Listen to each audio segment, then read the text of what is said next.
নমস্কার বন্ধুরা, West Bengal central school service কমিশনের পক্ষ থেকে আপার প্রাইমারি নিয়োগ সংক্রান্ত একটা গুরুত্বপূর্ণ নোটিফিকেশন প্রকাশ করা হলো।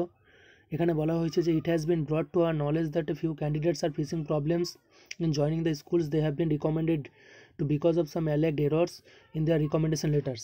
অর্থাৎ বলা হচ্ছে যে কিছু ক্যান্ডিডেটের যে রিকমেন্ডেশন লেটার সেখানে কিছু ভুল ভ্রান্তি থাকার ফলে তারা তাদের নির্দিষ্ট স্কুলে জয়েন করতে পারছে না। If such error or discrepancy is of a minor nature which does not jeopardize the validity of the recommendation, such as spelling error, an appropriate corrigendum will be issued soon after it is brought to the notice of the commission by a competent authority.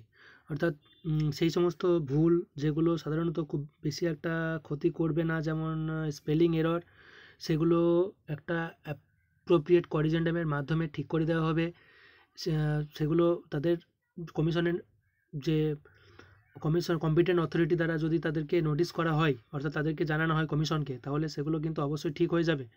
In a view of the above, all DIS are requested to bring any error in the recommendation letters to the notice of the commission without delay. তাই সমস্ত ডিআইএসদের নির্দেশ দেওয়া হচ্ছে যে এই সমস্ত যদি ভুল ভ্রান্তি তারা লক্ষ্য করে থাকেন তাহলে অবিলম্বে কিন্তু কমিশনকে জানাতে হবে, so that there is impediment to smooth joining of the candidates, যাতে করে ক্যান্ডিডেটস বা প্রার্থী স্মুথ জয়নিংয়ের ব্যাপারে কোনো প্রবলেম বা সমস্যা না হতে পারে। তাই